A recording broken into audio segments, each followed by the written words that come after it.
السلام علیکم ورحمۃ اللہ وبرکاتہ۔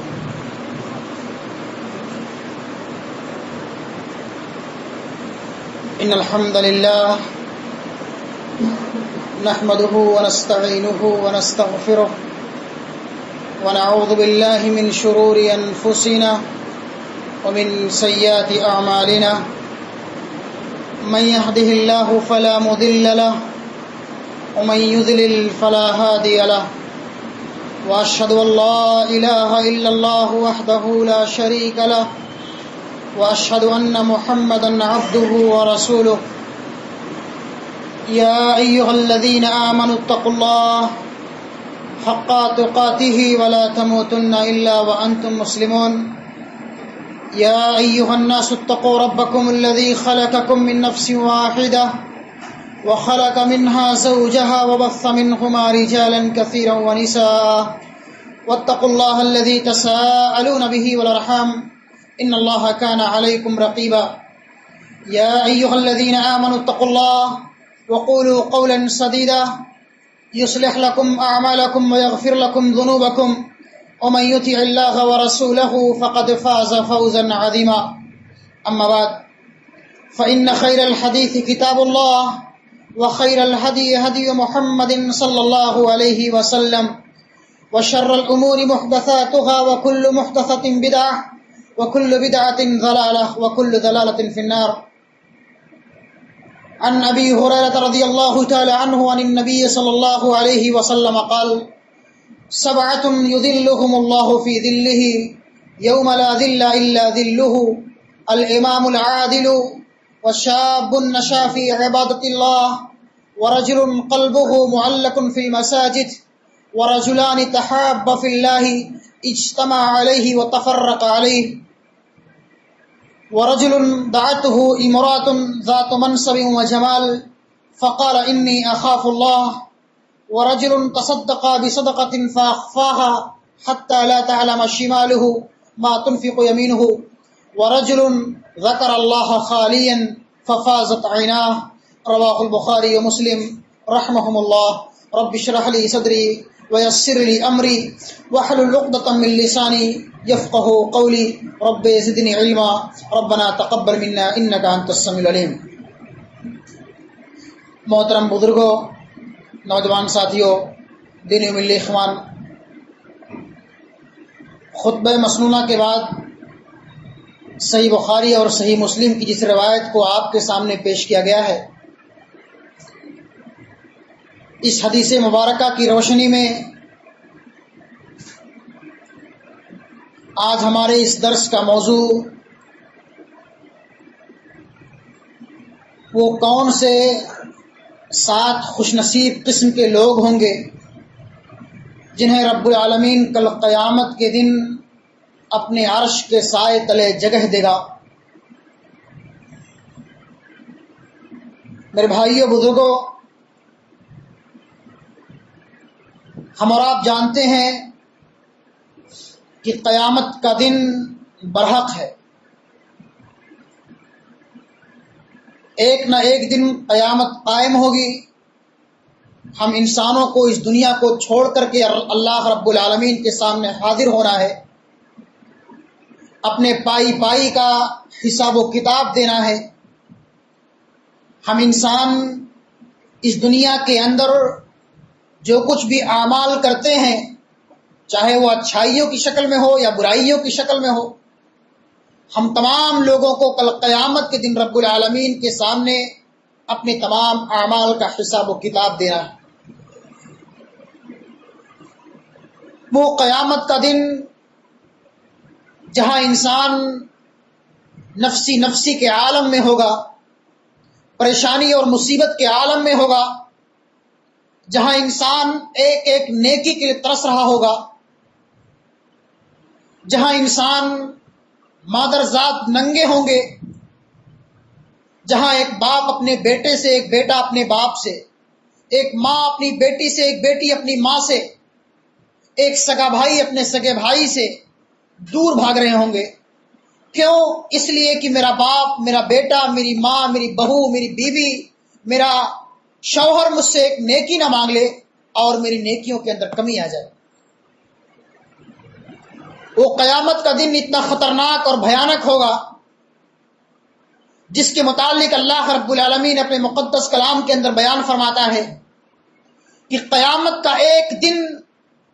اس دنیا کے 50,000 سال کے برابر ہوگا۔ دنیا کا 50,000 سال اور قیامت کا صرف ایک دن دونوں برابر ہوں گے۔ اللہ رب العالمین سورہ معارج کے اندر بیان فرماتا ہے کہ تعرج الملائکۃ والروح الیہ فی یوم کان مقدارہ 50,000 سنہ فاصبر صبرا جمیلا۔ اس دن کو یاد کیجئے جس دن فرشتے اور روح الامین اس کی طرف چڑھیں گے، جس کا ایک دن 50,000 سال کے برابر ہوگا۔ وہ قیامت کا دن اتنا خطرناک اور بھیانک ہوگا کہ جس کی دہشت اور وحشت ناکی کو دیکھ کر کے سن کر کے بچے بوڑھے ہو جائیں گے۔ اللہ رب العالمین نے فرمایا کہ فَكَيْفَ تَتَّقُونَ إِن كَفَرْتُمْ يَوْمَ يَجْعَلُ الْوِلْدَانَ شِيبًا۔ جو لوگ اس دنیا کے اندر اللہ اور اس کے رسول کا انکار کرتے ہیں، قیامت کے دن کا انکار کرتے ہیں، وہ اللہ کے عذاب سے کیسے بچ سکیں گے جو دن بچوں کو بوڑھا کر دے گی۔ اس کی وحشت ناکی اور دہشت ناکی سے، اس کی خوف ناکی سے حمل والیوں کے حمل ساقط ہو جائیں گے، گر جائیں گے۔ اللہ رب العالمین سورہ حج کے اندر بیان فرماتا ہے کہ یا ایھا الناس اتقوا ربکم، اے لوگو تم اپنے پروردگار سے ڈرو۔ کیوں؟ اس لیے کہ ان زلزلۃ الساعۃ شیء عظیم، قیامت کا زلزلہ بہت ہی خطرناک اور بھیانک ہوگا، جس دن تم دیکھو گے کہ یوم ترونھا تذہل کل مرضعۃ عما ارضعت وتضع کل ذات حمل حملها وترى الناس سکارى۔ جس دن حمل والیوں کے حمل گر جائیں گے، دودھ پلاتی ہوئی مائیں اپنے بچوں کو چھوڑ دیں گی، بھول جائیں گی۔ آپ لوگوں کے مدہوشی کے عالم میں دیکھو گے، جبکہ لوگ نشے کے عالم میں نہیں ہوں گے، بلکہ قیامت کا زلزلہ اتنا خطرناک ہوگا کہ لوگ نشے کی حالت میں دکھائی دیں گے۔ وَلَكِنَّ عَذَابَ اللَّهِ شَدِيدٌ، اللہ رب العالمین کا عذاب بہت ہی خطرناک اور بھیانک ہوگا۔ اس قیامت کے دن، اس میدان محشر میں جہاں تمام لوگ مادرزاد ننگے ہوں گے، لوگ ایک ایک نیکی کے لیے ترس رہے ہوں گے، ایک باپ اپنے بیٹے سے، ایک بیٹا اپنے باپ سے دور بھاگ رہے ہوں گے۔ اللہ رب العالمین فرماتا ہے کہ فَإِذَا جَاءَتِ الصَّاخَّةُ يَوْمَ يَفِرُّ الْمَرْءُ مِنْ أَخِيهِ وَأُمِّهِ وَأَبِيهِ وَصَاحِبَتِهِ وَبَنِيهِ لِكُلِّ امْرِئٍ مِّنْهُمْ يَوْمَئِذٍ شَأْنٌ يُغْنِيهِ وُجُوهٌ يَوْمَئِذٍ مُسْفِرَةٌ۔ جب کانوں کو بہرا کر دینے والی قیامت قائم ہوگی تو آپ دیکھو گے کہ ایک باپ اپنے بیٹے سے، ایک سگا بھائی اپنے سگے بھائی سے، ایک ماں اپنی بیٹی سے دور بھاگ رہے ہوں گے۔ کہیں میرا باپ، میرا بیٹا، میری ماں، میری بہو، میرا شوہر، میری بیوی مجھ سے ایک نیکی نہ مانگ لے اور میری نیکیوں کے اندر کمی آ جائے۔ اور انسان جو جہنمی ہوں گے، جنہوں نے اس دنیا کے اندر کثرت سے اعمال سیئہ کیے ہوں گے، گناہ کے کام کیے ہوں گے، جب ان کے نامہ اعمال کو ان کے بائیں ہاتھ میں دیا جائے گا تو ایسے لوگ کفے افسوس ملیں گے، اللہ رب العالمین سے درخواست کریں گے، ریکویسٹ کریں گے کہ اے اللہ تو میری تمام دنیاوی جائیداد کو، پراپرٹی کو، تو میرے جاہ و منصب کو، جائیداد کو، میرے بال بچوں کو لے لے، فدیے کے طور پر لے لے، اور تو مجھے آج اس جہنم کی اس دہکتی ہوئی آگ سے بچا لے۔ اللہ نے فرمایا کہ یبصرونہم یود المجرم لو یفتدی من عذاب یومئذ ببنیہ وصاحبتہ واخیہ وفصیلتہ التی تؤویہ ومن فی الارض جمیعا ثم ینجیہ کلا انہا لظی نزاعۃ للشوی تدعو من ادبر وتولی۔ اللہ نے فرمایا کہ ایک انسان جس نے اس دنیا کے اندر کثرت سے گناہ کے کام کیے ہوں گے، وہ کل قیامت کے دن رب العالمین کے سامنے اپنی جائیداد اور پراپرٹی کو، اپنے بال بچوں کو پیش کرے گا اور کہے گا اللہ تو میری جائیداد کو لے لے، پراپرٹی کو لے لے، لیکن آج مجھے جہنم کی اس دہکتی ہوئی آگ سے، اس قیامت کے اس خوفناکی سے تو مجھے بچا لے۔ اللہ فرمائے گا کلا، ایسا ہرگز نہیں ہو سکتا۔ گناہ کے کام تم نے کیے ہیں، خطائیں تم نے کی ہیں، سزا کے مستحق تم ہو، ایسا ہرگز نہیں ہو سکتا کہ گناہ باپ کرے سزا بیٹے کو ملے، گناہ بیٹا کرے سزا باپ کو ملے، ایسا ہرگز نہیں ہو سکتا۔ عدل و انصاف کا تقاضا یہ ہے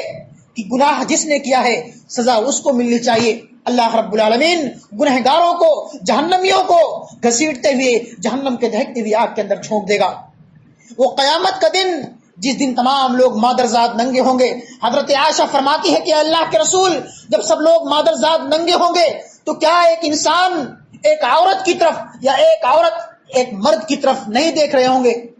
اللہ کے رسول فرماتے ہیں کہ اے عائشہ، قیامت کا منظر اتنا خطرناک ہوگا، کسی کو اتنی مجال نہیں ہوگی، اتنی فرصت نہیں ہوگی کہ وہ کسی مرد کی طرف یا کوئی عورت کسی مرد کی طرف یا کوئی مرد کسی عورت کی طرف دیکھ سکے۔ میرے بھائیو بزرگوں، اس قیامت کے دن، اس قیامت کی ہولناکی اور خوفناکی کے دن اللہ رب العالمین کچھ ایسے خوش نصیبوں کو، کچھ ایسے نیک لوگوں کو اپنے عرش کے سائے تلے جگہ دے گا جہاں اللہ کے عرش کے سائے کے علاوہ کوئی اور سایہ نہیں ہوگا۔ اللہ کے رسول فرماتے ہیں کہ 7 قسم کے ایسے لوگ ہیں جنہیں کل قیامت کے دن رب العالمین خصوصی طور پر اپنے عرش کے سائے تلے جگہ دے گا۔ 7 یذلہم اللہ فی ظلہ یوم لا ظل الا ظلہ الامام العادل۔ ان خوش نصیبوں میں سے پہلا خوش نصیب ایسا امام، ایسا انصاف کرنے والا حکمران جس نے اپنی رعایا کے ساتھ، اپنے ماتحتین کے ساتھ، اپنے معاشرے اور سماج کے اندر رہنے والوں کے ساتھ عدل و انصاف کے ساتھ کام کیا ہوگا۔ اگر آپ کسی قوم کے ذمہ دار ہو، اگر آپ کسی ملک کے سربراہ ہو، اگر آپ کسی بستی اور قریہ کے پردھان ہو، اگر آپ کاؤنسلر ہو، آپ کی یہ ذمہ داری ہے، آپ کا یہ فریضہ ہے کہ آپ اپنے ماتحتین کے ساتھ، اپنے معاشرے اور سماج کے لوگوں کے ساتھ آپ عدل و انصاف کے ساتھ کام کرو۔ اگر آپ کسی مدرسے کے ناظم اور ذمہ دار ہو، اگر آپ کسی مسجد کے آپ ذمہ دار ہو، آپ کا یہ فریضہ ہے کہ آپ عدل و انصاف کے ساتھ، لوگوں کے ساتھ عدل و انصاف کے ساتھ کام کرو۔ اللہ رب العالمین فرماتا ہے، اللہ رب العالمین نے اپنے مقدس کلام کے اندر انبیاء کرام کو بھی اسی بات کی تعلیم دی ہے۔ اللہ رب العالمین حضرت داؤد علیہ السلام کے متعلق ارشاد فرماتا ہے کہ یا داؤد انا جعلناک خلیفۃ فی الارض، اے داؤد ہم نے آپ کو اس دنیا کے اندر لوگوں کا خلیفہ بنا کر کے منتخب بھیجا ہے۔ آپ قوم کے سربراہ اور ذمہ دار ہو، آپ اپنے ماتحتین کے ساتھ عدل و انصاف کے ساتھ معاملہ کرو۔ اگر آپ کے پاس کوئی معاملہ آتا ہے تو آپ کا یہ فریضہ اور ذمہ داری ہے کہ آپ حق کے ساتھ، انصاف کے ساتھ آپ لوگوں کے درمیان فیصلہ کرو۔ ایسا نہ ہو کہ آپ کسی قوم کے ذمہ دار ہو، کسی معاشرے اور سماج کے آپ ذمہ دار ہو، 2 لوگ آپ کے پاس فیصلہ کرانے کے لے کر کے آتے ہیں، اس میں سے آپ کا کوئی ایک قریبی ہے اور ایک دور کا ہے، یا کوئی آپ کا ایک رشتہ دار ہے اور کوئی ایک دوسرا غیر رشتہ دار ہے، یا کوئی ایک مسلمان ہے غیر مسلم ہے، دونوں لوگ آپ کے پاس فیصلہ کرانے کے لیے آتے ہیں۔ آپ سوچو کہ ہمارا یہ قریبی ہے، یہ رشتہ دار ہے یا دوست ہے، یہ مسلمان ہے یا اسی طرح سے ہمارا پڑوسی ہے، گرچہ فیصلہ اس کے حق میں نہیں ہے لیکن آپ گھما کر کے فیصلہ اس کے حق میں کر دو۔ آپ کل قیامت کے دن آپ کی باز پرس کی جائے گی، آپ گنہگار ہو، اس لیے کہ رب العالمین ہم مسلمانوں کو، ہم بنی نوع انسان کو عدل و انصاف کے ساتھ فیصلہ کرنے کا حکم دیتا ہے۔ اللہ کے رسول فرماتے ہیں کہ کلکم راعٍ وکلکم مسئول عن رعیتہ، ہم میں سے ہر انسان ذمہ دار ہے، ہر انسان چرواہا ہے، ذمہ دار ہے۔ کل قیامت کے دن ہمارے ماتحتین کے متعلق ہم سے پوچھ تاچھ کی جائے گی۔ اگر ہم نے اپنے ماتحتین کے ساتھ عدل و انصاف کے ساتھ کام نہیں کیا، اگر ہم نے لوگوں کے ساتھ میانہ روی اور برابری کا سلوک نہیں کیا، تو کل قیامت کے دن رب العالمین ہمارے گریبان کو پکڑ لے گا۔ اللہ کے رسول فرماتے ہیں کہ ہم میں سے ہر انسان ذمہ دار ہے، کل قیامت کے دن اس کے ماتحتین کے متعلق اس سے پوچھ تاچھ کی جائے گی۔ فالامام راع وهو مسئول عن رعیتہ، قوم کا امام، قوم کا ذمہ دار، یہ ذمہ دار ہے، سربراہ ہے، اس کے ماتحتین کے متعلق اس سے پوچھ تاچھ کی جائے گی۔ والرجل راع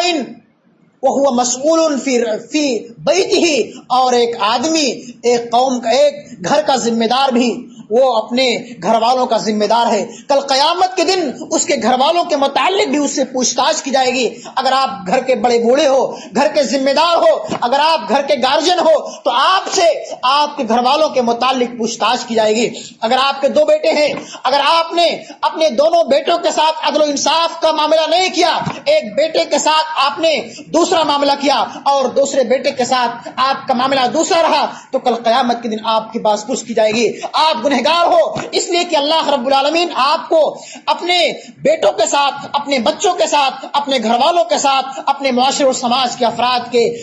کے ساتھ عدل و انصاف کرنے کا حکم دے رہا ہے. اسی طرح سے اللہ کے رسول فرماتے ہیں کہ ایک عورت بھی اپنے گھر کی ذمہ دار ہے. والمرأة راعیۃ فی بیت زوجها وہی مسئولۃ عن رعیتها. ایک عورت بھی اپنے گھر کی ذمہ دار ہے. کل قیامت کے دن اس سے بھی اس کے گھر والوں کے متعلق پوچھ تاچھ کی جائے گی. اگر ایک عورت اپنے گھر والوں کے متعلق عدل و انصاف سے کام نہیں لیتی ہے, ایک بیٹے کو دوسرے نگاہ سے دیکھتی ہے, ایک بچے کو دوسرے نگاہ سے دیکھتی ہے, تو وہ بھی گنہگار ہے. کل قیامت کے دن اس کی بھی پوچھ تاچھ کی جائے گی. اس لیے اللہ رب العالمین حکم دیتا ہے کہ اے لوگوں کے ساتھ معاملہ کرو اور لوگوں کے ساتھ عدل و انصاف کرو. یہی اسلام کا تقاضا ہے. اللہ رب العالمین اپنے نبی کو بھی عدل و انصاف کرنے کا حکم دے رہا ہے کہ اے نبی, ہم نے آپ کو اس دنیا کے اندر اپنا رسول بنا کر کے بھیجا ہے, اپنا پیغمبر بنا کر کے بھیجا ہے. آپ کا یہ فریضہ ہے, آپ کی یہ ذمہ داری ہے کہ آپ اپنے قوم والوں کے ساتھ, اپنے معاشرے اور سماج, آپ اپنے قوم اور سماج کے لوگوں کے ساتھ عدل و انصاف کرو. اے لوگوں, تو اپنے قوم اور سماج کے لوگوں کے ساتھ عدل و انصاف کرو. اسی طرح سے اللہ رب العالمین ہم تمام مسلمانوں کو, ہم تمام بنی نوع انسان کو بھی عدل و انصاف کرنے کا حکم دیتا ہے. اللہ رب العالمین نے فرمایا کہ ان اللہ یامرکم ان تؤدوا الامانات الی اہلھا. جب تمہارے پاس لوگ اپنی امانتوں کو رکھیں تو آپ کا یہ فریضہ اور ذمہ داری ہے کہ ان کی امانتوں کو صحیح سالم ان تک پہنچا دو, ان کی امانتوں میں خیانت نہ کرو. اور جب اپنے فیصلے لوگ لے کر کے آپ کے پاس آئیں تو ان کے درمیان عدل و انصاف کرتے ہوئے ان کو صحیح مشورہ دو اور ان کے درمیان حق کے ساتھ, انصاف کے ساتھ فیصلہ کرو. اللہ کے رسول کے زمانے میں, صحابہ کرام کے زمانے میں, اللہ کے رسول کی زندگی میں اور صحابہ کرام کی زندگی میں اس کے بے شمار واقعات اور بے شمار اس کے دلائل موجود ہیں. آپ دیکھیے کہ اللہ کے رسول جناب محمد رسول اللہ صلی اللہ علیہ وسلم نے لوگوں کے ساتھ کس طرح سے عدل و انصاف کا معاملہ کیا ہے. اللہ کے رسول کے زمانے میں قبیلے بنی مخزوم کی ایک عورت نے چوری کر لی تھی. اللہ کے رسول کے پاس جب لوگ اللہ کے رسول کے پاس لوگ لے کر کے آئے, بنو مخزوم کی وہ عورت تھی, مالدار گھرانے کی عورت تھی, قبیلہ بھی بڑا تھا. اسلام کا یہ فیصلہ ہے, اسلام کا یہ تقاضا ہے کہ چوری کرنے والے کا ہاتھ کاٹ دیا جائے. بنو مخزوم کی اس عورت سے جب چوری کا معاملہ ہو گیا, لوگوں نے, کفار و مشرکین نے آپس میں مشورہ کیا کہ کون سا ایسا طریقہ اختیار کیا جائے کہ اس عورت کے ہاتھ کو کاٹنے سے بچا لیا جائے. لوگوں نے مشورہ کیا کہ کسی ایک کو اللہ کے رسول کے پاس بھیجا جائے. لوگوں نے اللہ کے رسول کے خادم, آپ کے چہیتے زید بن حارثہ کو اللہ کے رسول کی خدمت میں بھیجتے ہیں کہ آپ جا کر کے اللہ کے رسول سے درخواست کیجئے, ریکویسٹ کیجئے کہ اللہ کے رسول اس مخزومیہ اس عورت کے ہاتھ کو نہ کاٹیں. اللہ کے رسول نے فرمایا کہ اس سے پہلے کی امتیں اسی لیے ہلاک و برباد کر دی گئیں کہ جب ان میں سے کوئی مالدار آدمی, کوئی رئیس, کوئی بڑے خاندان کا آدمی, کوئی سیٹ اور کوئی مالدار آدمی جب چوری کرتا تھا, جب کوئی غلط کام کرتا تھا تو اس پر حد نافذ نہیں کیا جاتا تھا. اللہ کی قسم اگر فاطمہ بنت محمد بھی چوری کرتی, اللہ کے رسول فرماتے ہیں کہ لو ان فاطمہ بنت محمد, اگر فاطمہ بنت محمد, اللہ کے رسول کی بیٹی فاطمہ بھی اگر چوری کرتی تو لقطعت یدہا, اللہ کی قسم محمد ان کے بھی ہاتھ کاٹ دیتا. یہ تو غیر ہیں, یہ مخزومیہ عورت ہے. اسلام کا یہ قانون ہے, عدل و انصاف کا یہ فیصلہ ہے کہ اس کے ہاتھ کو کاٹ دیا جائے. یہ ایسے حادثات, ایسے واقعات اسلام کے اندر بہت سارے ہیں کہ کہ اللہ رب العالمین نے ہم مسلمانوں کو اگر عدل و انصاف کرنے کا حکم دیا ہے تو ہمیں اپنے قوم اور سماج کے افراد کے ساتھ عدل و انصاف کرنا چاہیے۔ ایسا نہ ہو کہ ہم اپنے سماج کے اندر رہتے ہوئے اپنے کچھ بھائیوں کے ساتھ غلط معاملہ کریں اور دوسرے بھائیوں کے ساتھ جو ہمارا قریبی ہو، رشتہ دار ہو، اعزا اور اقارب ہو، پڑوسی ہو، اس کے ساتھ دوسرا معاملہ کریں۔ اگر آپ کا یہ ویوہار ہے، اگر آپ کا یہ طریقہ ہے تو کل قیامت کے دن رب العالمین کے ہاں آپ کی باز پرس ہوگی۔ اگر آپ اس دنیا کے اندر رہتے ہوئے عدل و انصاف کرو گے تو کل قیامت کے دن رب العالمین آپ کو اپنے عرش کے سائے تلے جگہ دے گا۔ آپ ان خوش نصیب لوگوں میں سے آپ کا شمار ہوگا جن کی بشارت اللہ اور اس کے رسول نے اس دنیا کے اندر دی۔ دوسرا وہ نوجوان، وہ شاب نشا فی عبادت اللہ، دوسرا وہ خوش نصیب ہے جس نے اپنی جوانی کو اس دنیا کے اندر اللہ کی عبادت میں گزاری ہو۔ میرے بھائیو، بزرگوں، میرے نوجوان ساتھیوں، جوانی کے ایام بہت ہی قیمتی ہوتے ہیں۔ جوانی کے ان ایام میں انسان اکثر راہ راست سے بھٹک جاتا ہے، گمراہ ہو جاتا ہے، نمازوں سے کوتاہی برتتا ہے، دینی کاموں سے کوتاہی برتتا ہے، لیکن جوانی کی عبادت اللہ رب العالمین کو سب سے زیادہ محبوب اور پسندیدہ ہے۔ قرآن کریم کے اندر اللہ رب العالمین نے ہم مسلمانوں کو، ہم نوجوانوں کو خاص طور پر عبادت کرنے کا حکم دیا ہے، دینی معاملات میں بڑھ چڑھ کر حصہ لینے کی تعلیم دی ہے۔ اللہ رب العالمین فرماتا ہے کہ نحن نقص علیک نبأہم بالحق انہم فتیۃ آمنوا بربہم وزدناہم ہدی وربطنا علی قلوبہم اذ قاموا فقالوا ربنا رب السماوات والارض۔ اللہ رب العالمین نے ان غار والوں کا، سورہ کہف کے اندر ان غار والوں کا قصہ بیان کیا ہے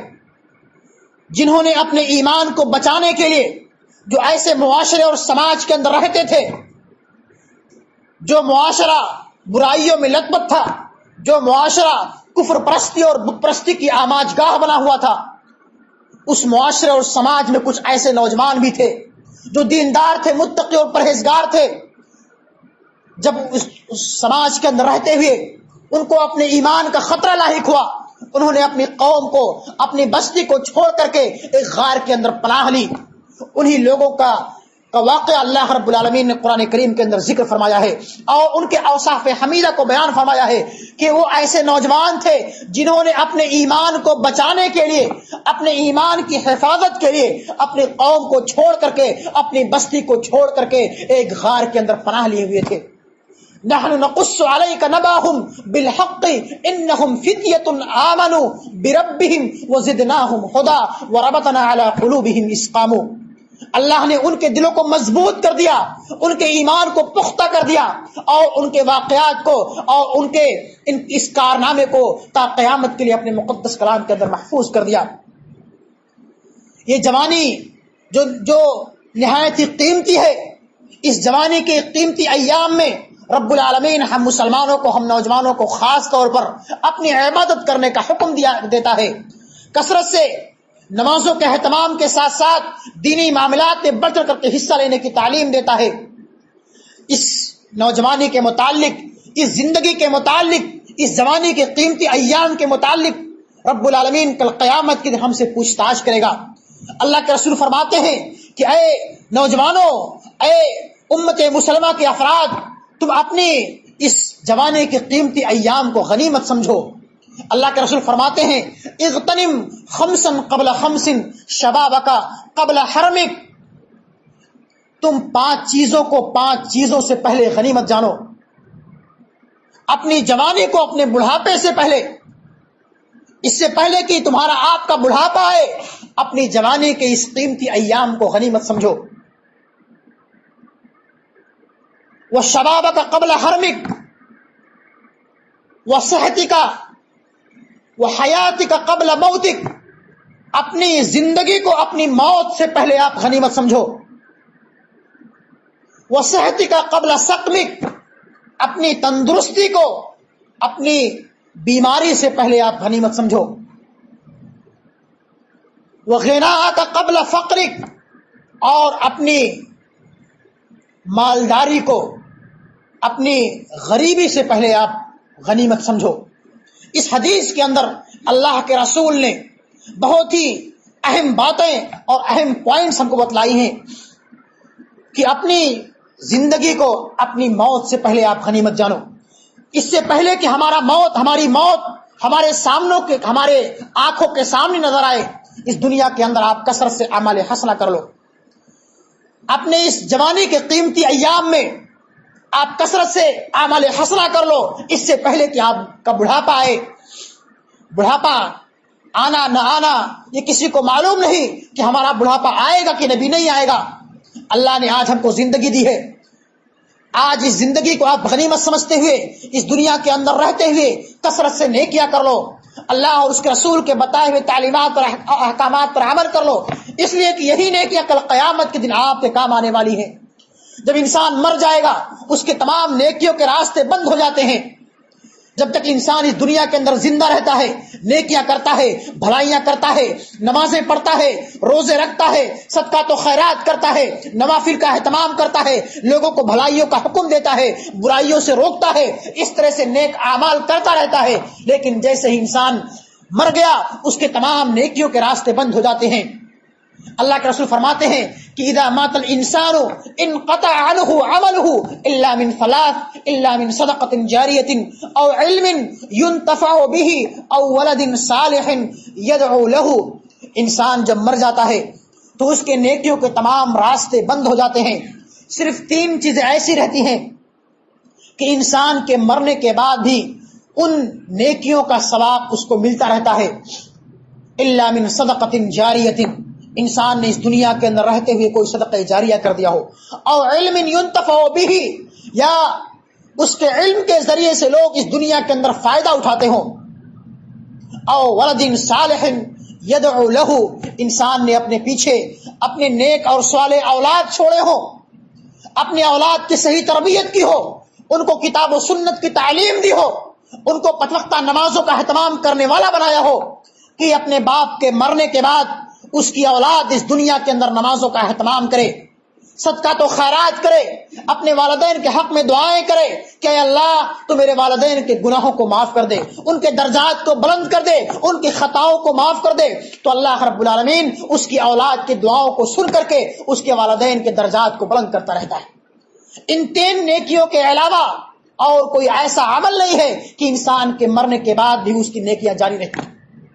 تو جب تک انسان اس دنیا کے اندر زندہ رہتا ہے نیکیاں کرتا رہتا ہے، لیکن جیسے انسان مر گیا اس کی نیکیوں کے راستے بند ہو گئے. اسی چیز کو اللہ کے رسول فرماتے ہیں کہ تم اپنی زندگی کو اپنی موت سے پہلے غنیمت جانو اور اس دنیا کے اندر رہتے ہوئے کثرت سے نیکیاں کر لو. اپنی تندرستی کے ایام میں کثرت سے نیکیاں کر لو، اس سے پہلے کہ آپ کا بڑھاپا آئے، آپ کو بیماری لاحق ہو. بیماری کے ایام میں، بیماری کی حالت میں انسان اللہ کی عبادت اچھی طرح سے نہیں کر پاتا ہے، مسجد میں دور سے نہیں آ پاتا ہے، یا وہ کثرت سے وہ اعمال حسنہ نہیں کر پاتا ہے جس طرح سے انسان تندرستی کی حالت میں، جوانی کی حالت میں کرتا ہے. یہی وجہ ہے کہ اللہ اور اس کے رسول فرماتے ہیں کہ آپ اپنے اس قیمتی ایام کو غنیمت جانو، اپنے بڑھاپے کو، اپنی جوانی کو بڑھاپے سے پہلے، اپنی تندرستی کو اپنی بیماری سے پہلے، اور اپنی مالداری کو آپ اپنی فقیری اور اپنی کلاشی سے پہلے غنیمت جانو. اس سے پہلے کہ آپ کو غربت لاحق ہو، اپنے اس مالداری کو، اپنے اس قیمتی ایام کو آپ غنیمت جانتے ہوئے اس میں کثرت سے اعمال حسنہ کر لو. اللہ کے راستے میں صدقات و خیرات کر لو،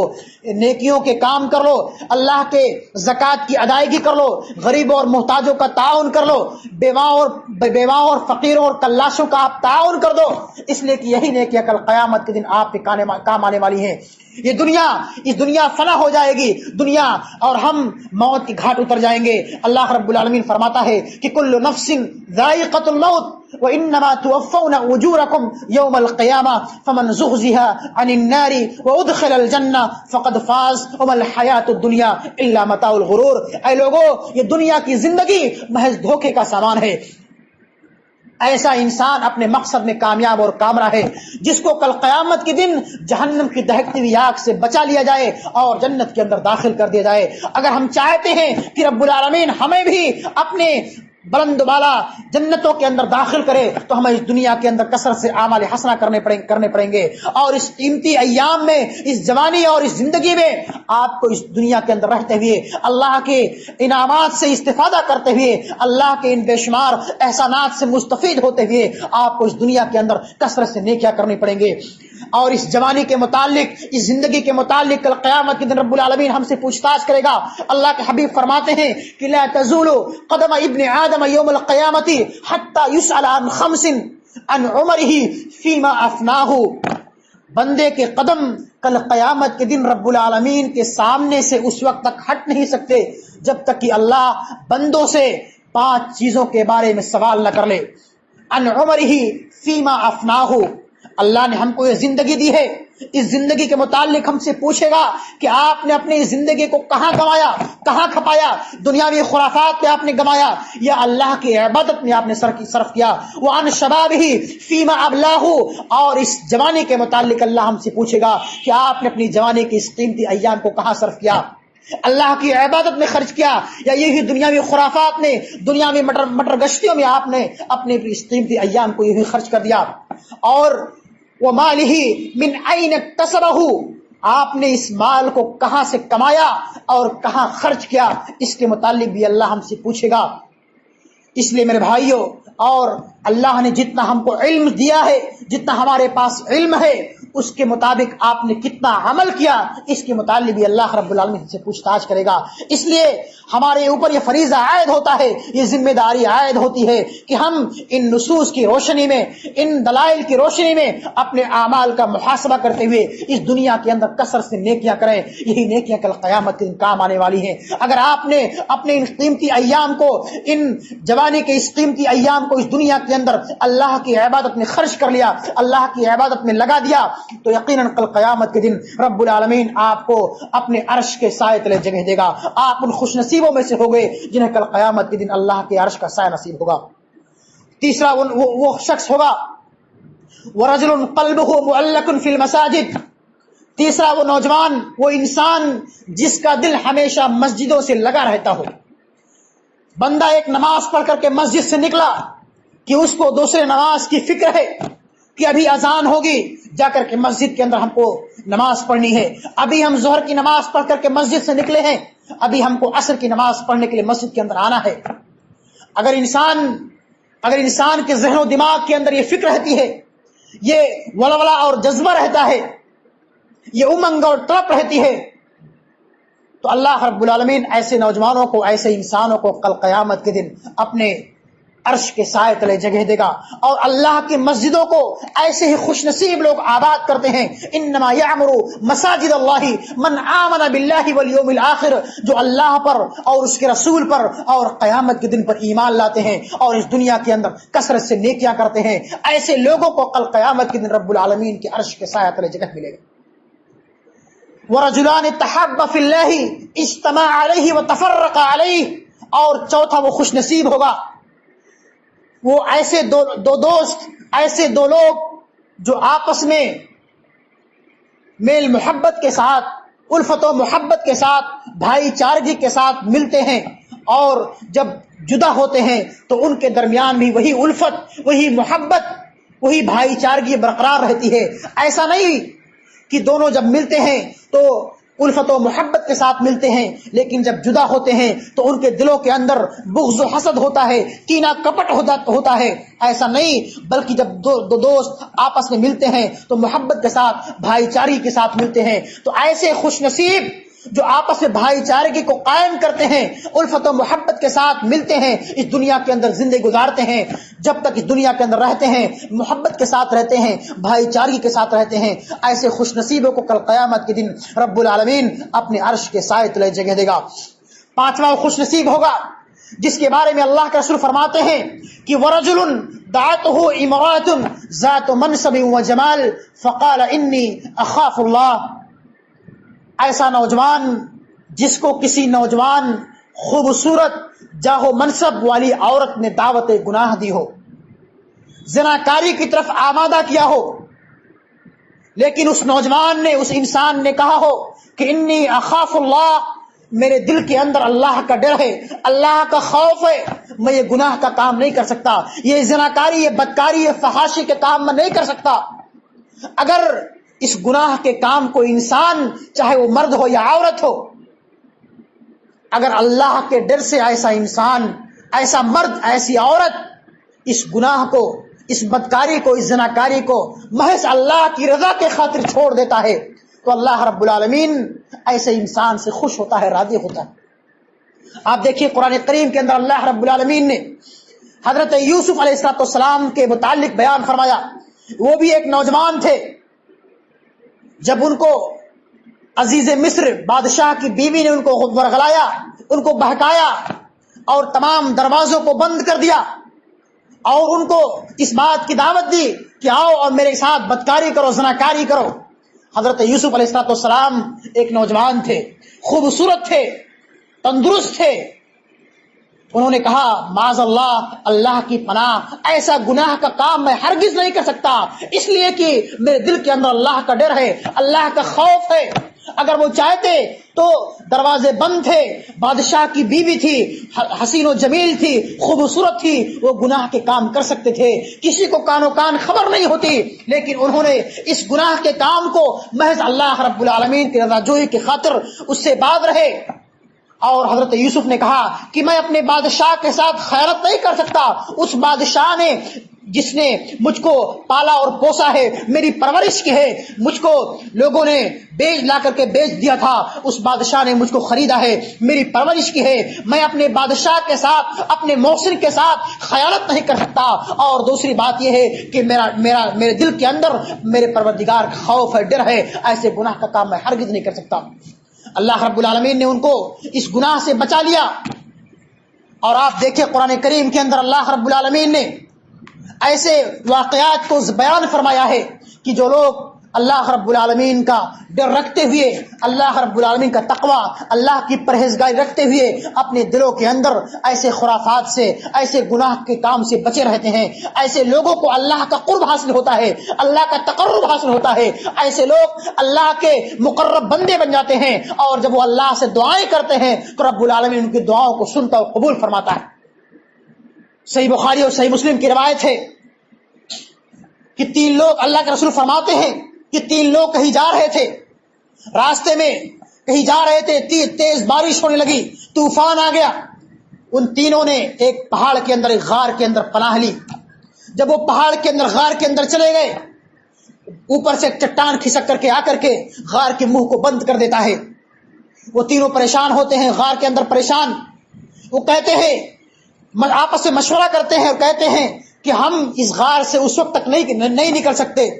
جب تک کہ ہم اپنے کسی نیک عمل کا وسیلہ بنا کر کے اللہ رب العالمین سے دعا کریں، اپنے ان نیک اعمال کا وسیلہ بنائیں اور اپنے ان نیک اعمال کے ذریعے سے اللہ سے دعائیں کریں جس کو ہم نے دنیا کے اندر اللہ رب العالمین کی رضا جوئی کی خاطر کیا ہے۔ اس میں سے پہلا انسان کہتا ہے، اللہ سے دعا کرتا ہے کہ اے اللہ تو جانتا ہے کہ میرے بوڑھے ماں باپ تھے، میں اپنے والدین کی سیوا اور خدمت کیا کرتا تھا،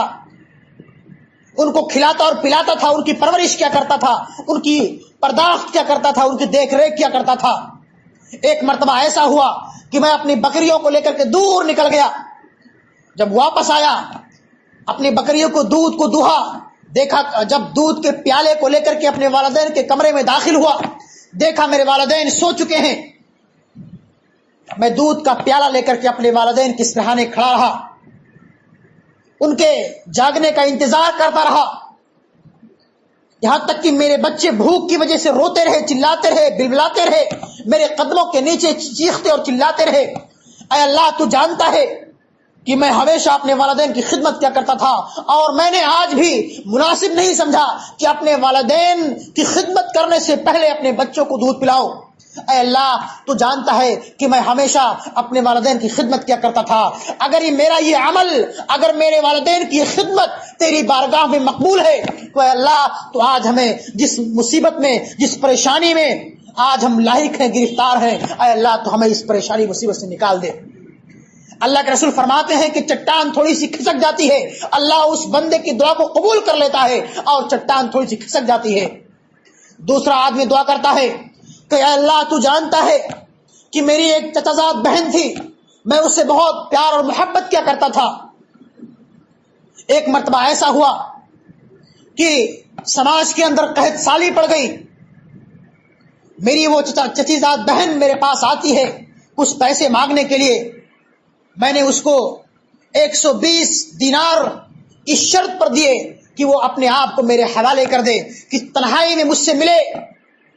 دونوں کے درمیان یہ معاملہ طے ہوتا ہے۔ وہ عورت تنہائی میں اس انسان کے پاس آتی ہے، جب دونوں تنہائی میں ملتے ہیں وہ عورت اس انسان کو، اس بندے کو اللہ کا خوف دلاتی ہے، اللہ کا ڈر دلاتی ہے اور کہتی ہے یا عبداللہ اتق اللہ ولا تفتح الخاتم الا بشقه الا بحقه، اے اللہ کے بندے تو میرے ساتھ ایک غلط معاملہ مت کر، یہ غلط کام مت کر۔ وہ انسان کہتا ہے، بندہ کہتا ہے اے اللہ جب اس عورت نے، میری چچازاد بہن نے تیرا واسطہ دے کر کے تیرا خوف مجھ سے دلایا تو میں نے اس کو فوراً چھوڑ دیا، میرے دل کے اندر تیرا خوف پیدا ہو گیا، تیرا ڈر پیدا ہو گیا اور میں نے اس کو چھوڑ دیا۔ اے اللہ تو جانتا ہے کہ میں نے اس عورت کو، اپنی بہن کو صرف تیری رضا کی خاطر، تیرے ڈر کی خاطر چھوڑا تھا، اور میں نے اس کے اس پیسے کو بھی معاف کر دیا اور کہا کہ تو جا، میں تیرے پیسے کو بھی معاف کرتا ہوں۔ اے اللہ تو جانتا ہے کہ اگر میں نے یہ عمل تیری رضا کی خاطر کیا ہے تو آج تو ہمیں ہماری دعاؤں کو قبول کر لے، اور آج جس مصیبت کے اندر ہم گرفتار ہیں اس مصیبت سے تو ہم کو نجات دے دے۔ اللہ کا رسول فرماتے ہیں کہ چٹان تھوڑی سی اور کھسک جاتی ہے، اس کے بعد تیسرا آدمی دعا کرتا ہے کہ اے اللہ تو جانتا ہے کہ میرے پاس کچھ لوگ کام کرتے تھے، اس میں سے ایک میں نے سب کی مزدوری کو دے دیا، ایک مزدور مزدوری لیے بغیر واپس چلا گیا اپنے شہر، جب وہ کچھ دن کے بعد میں نے اس کی مزدوری سے اپنے کاروبار میں لگایا اور اس میں بہت برکت ہوئی، بہت بھیڑ بکریاں اور غلے اور اناج اکٹھا ہو گئے۔ کچھ دنوں کے بعد وہ مزدور آتا ہے اور کہتا ہے کہ اے میرے مالک، اے میرے محسن، تو میرے مزدوری کو مجھ کو واپس کر دے۔ وہ مالک کو کہتا ہے کہ یہ بھیڑ بکریاں، یہ اونٹ، یہ چرواہے، یہ غلے اور اناج سب کچھ تیرے ہیں، تو لے جا۔ وہ مزدور کہتا ہے کہ اے میرے محسن، اے میرے مالک، تم میرے ساتھ مذاق مت کر، میری مزدوری تو مجھ کو ادا کر دے۔ وہ بندہ کہتا ہے کہ سب کچھ تیرا ہے، تو لے جا، میں نے تیرے اسی مزدوری سے، اسی غلے اور اناج سے کاروبار کیا، تجارت کیا، اللہ نے یہ سب مجھ کو برکت دی ہے، یہ سب بھیڑ بکریاں، اونٹ، یہ سب چرواہے سب تیرے ہیں، تو لے جا، اور سب کچھ لے کر کے چلا گیا۔ وہ بندہ دعا کرتا ہے کہ اے اللہ میں نے، اگر میں چاہتا تو اس کے ساتھ خیانت کر سکتا تھا، اس جھوٹ بول سکتا تھا اور اس کی مزدوری کو صرف اس کو واپس کر دیتا، لیکن یہ کام میں نے صرف تیری رضا کی خاطر کیا تھا، تمام چرواہوں کو، تمام غلے اور اناج کو میں نے دے دیا۔ اے اللہ اگر میں نے یہ عمل تیری رضا کی خاطر کیا ہے، تیرے ڈر، تیرے خوف سے کیا ہے، تو اے اللہ جس مصیبت کے اندر آج ہم گرفتار ہیں اس مصیبت سے تو ہم کو آج نجات دے دے۔ اللہ کا رسول فرماتے ہیں کہ چٹان کھسک جاتی ہے اور تینوں لوگ صحیح سالم اس غار سے باہر نکل جاتے ہیں۔ اس حدیث کے اندر اللہ کا رسول فرماتے ہیں کہ ایک ایسا انسان، ایک ایسا نوجوان جو گناہ کرنے پر آمادہ تھا اور اس کو فل اتھارٹی مل گئی تھی، وہ تنہائی میں بھی اس عورت سے مل چکا تھا، لیکن جب اس عورت نے عار دلایا، اللہ کا تقوی اور خوف دلایا، تو اس نے اس گناہ کو چھوڑ دیا۔ یہی وجہ ہے کہ جب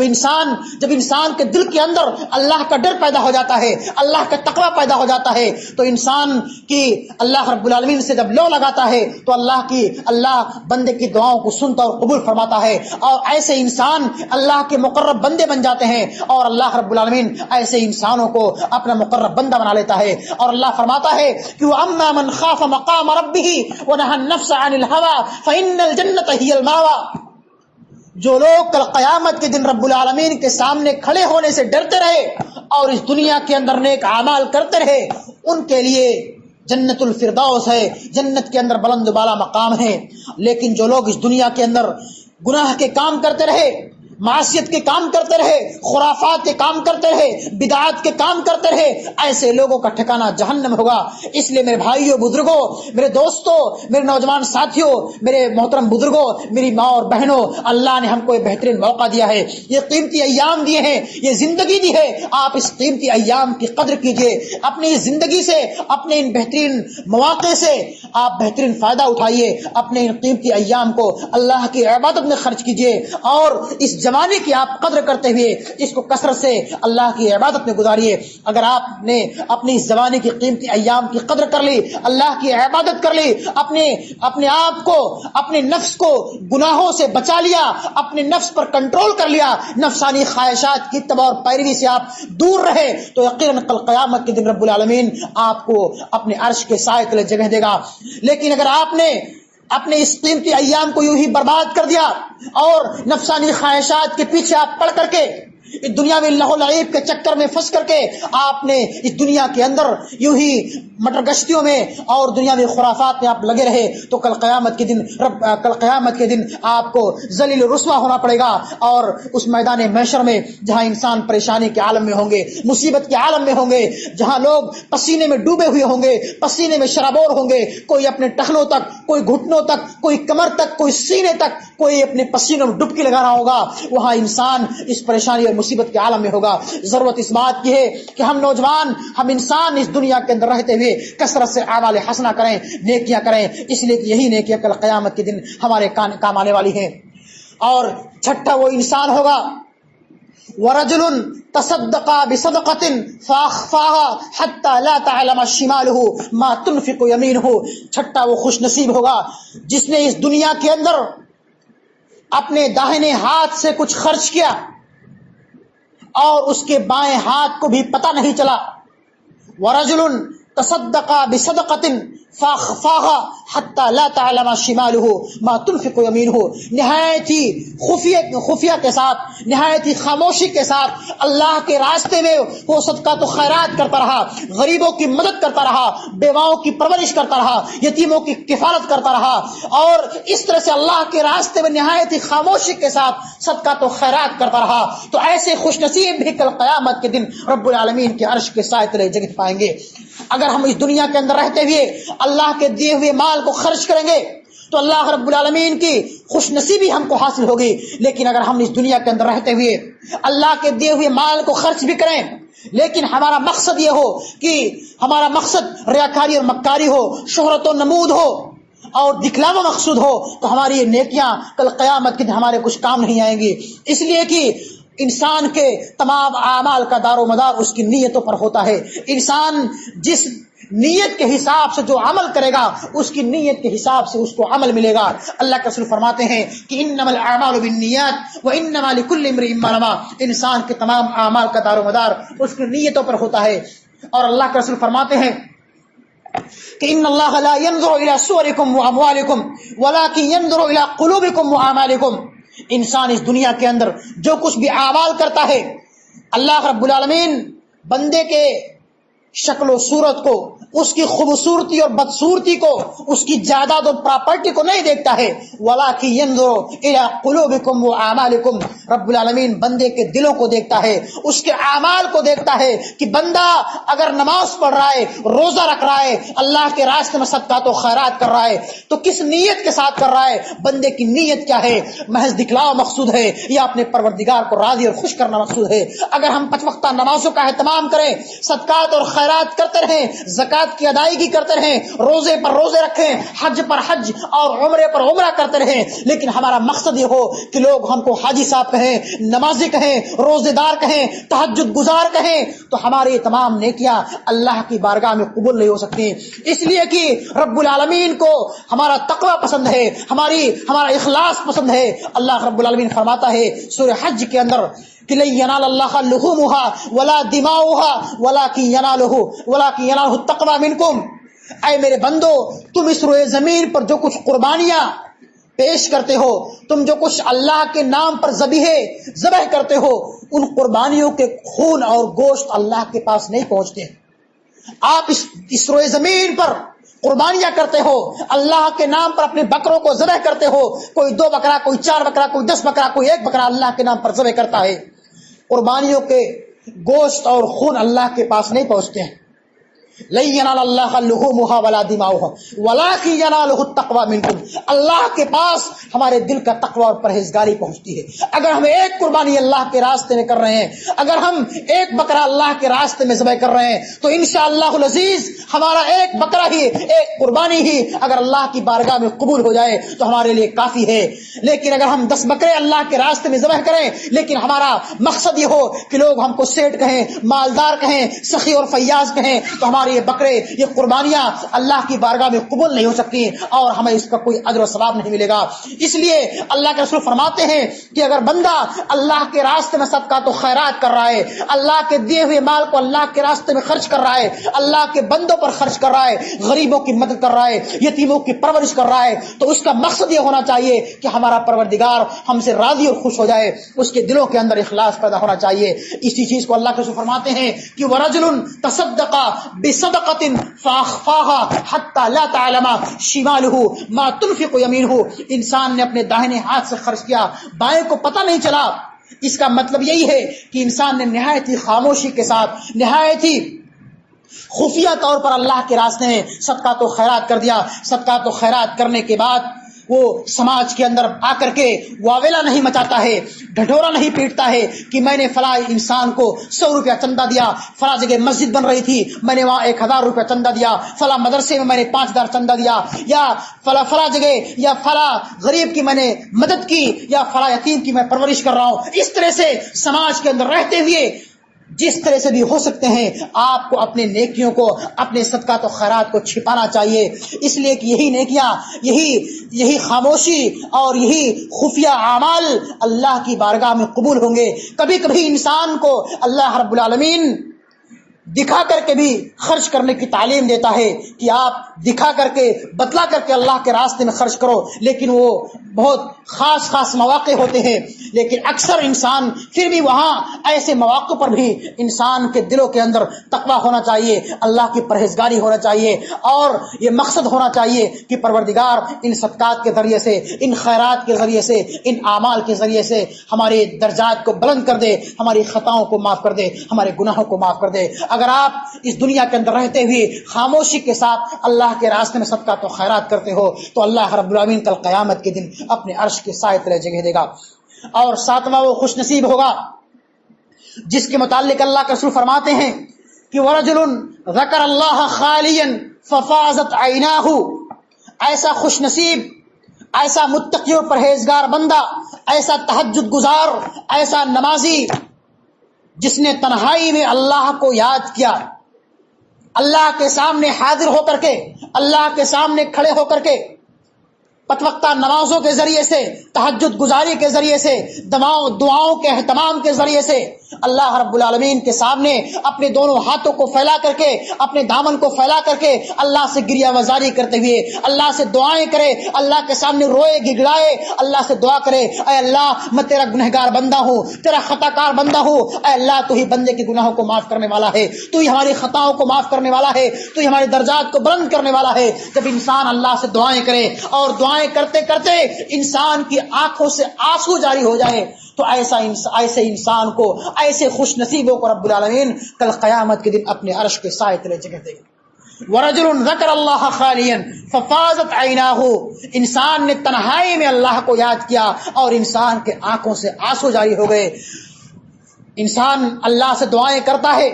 ہم سب دعائیں کرتے ہیں، لیکن بہت ہی کم لوگوں کی آنکھوں سے آنسو جاری ہوتے ہوں گے. اور خاص طور پر جب انسان تنہائی میں اللہ کو یاد کرے، تنہائی میں جب انسان اللہ سے دعائیں کرتا ہے، اللہ سے گڑگڑاتا ہے، تو اس کے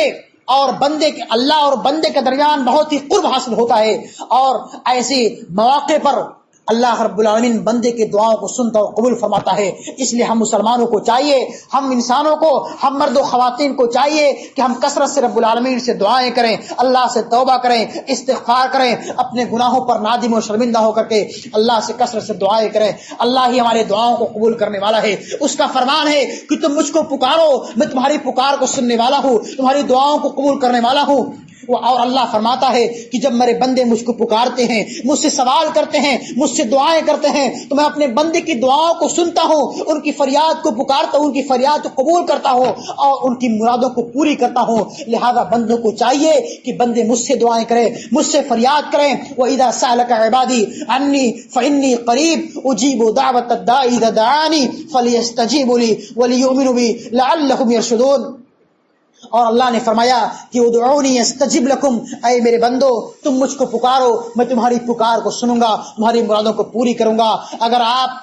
آپ کے کاروبار میں برکت نہیں ہو رہی ہے، اگر آپ کے دھن دولت میں برکت نہیں ہو رہی ہے، تو آپ اللہ سے دعائیں کرو، اللہ سے دعائیں کرو، اللہ آپ کے کاروبار میں برکت دے گا، تجارت میں برکت دے گا۔ اگر آپ کے گھر میں اولاد نہیں پیدا ہو رہی ہے تو آپ اللہ سے گریہ وزاری کرو، اللہ سے دعائیں کرو، اللہ آپ کے گھروں میں اولاد پیدا فرمائے گا۔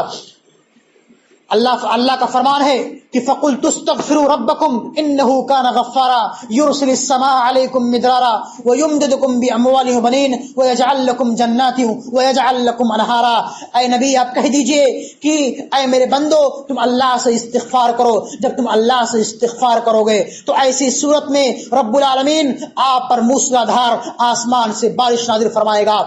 اور وَيُمْدِدْكُمْ بِأَمْوَالٍ وَبَنِينَ، اور تمہارے اموال میں، تمہارے تجارت میں، تمہارے کاروبار میں، تمہارے بال بچوں میں برکت دے گا۔ وَيُدْخِلُكُمْ جَنَّاتٍ تَجْرِي مِن تَحْتِهَا الْأَنْهَارُ، اور ان دنیاوی فوائد کے ساتھ ساتھ تمہارے اوپر آسمان سے بارش نازل فرمائے گا، کاروبار میں برکت دے گا، اولاد میں برکت دے گا۔ یہ دنیاوی فوائد ہیں، اور آخرت میں کیا فائدہ ہوگا؟ يُدْخِلُكُمْ جَنَّاتٍ تَجْرِي مِن تَحْتِهَا الْأَنْهَارُ، تم کو ایسی جنتوں کے اندر داخل فرمائے گا جس کے نیچے سے نہریں جاری ہوں گی۔ یہ استغفار کے فوائد ہیں، یہ دعاؤں کے فوائد ہیں۔ لیکن آج افسوس کی بات ہے کہ جب ہم پر کوئی مصیبت آتی ہے، پریشانی آتی ہے، ہم اللہ کے دربار کو چھوڑ کر کے، اللہ کے گھروں کو چھوڑ کر کے مزار اور خانقاہوں کا رخ کرتے ہیں، وہاں جا کر کے ہم وہ تمام خرافات کام انجام دیتے ہیں جس سے اللہ اور اس کے رسول نے منع فرمایا ہے۔ میرے بھائیوں، بزرگوں، میری ماں اور بہنوں، اللہ رب العالمین بارہا ہمیں اس بات کی تعلیم دیتا ہے کہ تمہیں جس چیز کی بھی ضرورت ہے، اگر اولاد نہیں پیدا ہو رہی ہے، برکت نہیں ہو رہی ہے، تو آپ اللہ سے مانگو، اللہ تمہارے کاروبار میں برکت دے گا، اولاد دے گا، تمہاری مرادوں کو پوری کرے گا۔ شرط یہ ہے کہ تم اخلاص کے ساتھ، محبت کے ساتھ، الہا کے ساتھ، گریہ بازاری کے ساتھ تم اللہ سے دعائیں کرو، اللہ تمہاری دعاؤں کو قبول فرمائے گا، تمہارے کاروبار میں برکت دے گا۔ رب العالمین سے دعا ہے کہ مولا کریم ہماری دعاؤں کو قبول فرما، اور ہمیں بھی ان خوش نصیب لوگوں میں شامل فرما جنہیں کل قیامت کے دن تو اپنے عرش کے سائے تلے جگہ نصیب فرمائے گا۔ رب العالمین سے دعا ہے کہ مولا کریم جب تک ہمیں اس دنیا کے اندر زندہ رکھے،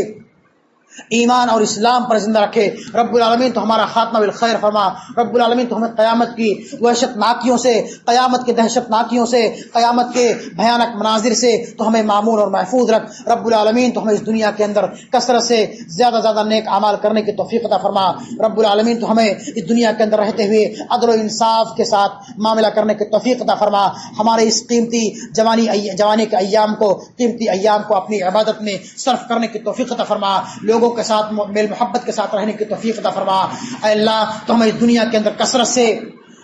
صدقہ و خیرات کرنے کی توفیق عطا فرما، کثرت سے دعائیں کرنے کی توفیق عطا فرما۔ اے اللہ تمہاری دعاؤں کو قبول فرما، ہمارے گناہوں کو معاف فرما، آمین۔ تقبل یا رب العالمین، وآخر دعوانا ان الحمد للہ رب العالمین، والسلام علیکم ورحمۃ اللہ وبرکاتہ۔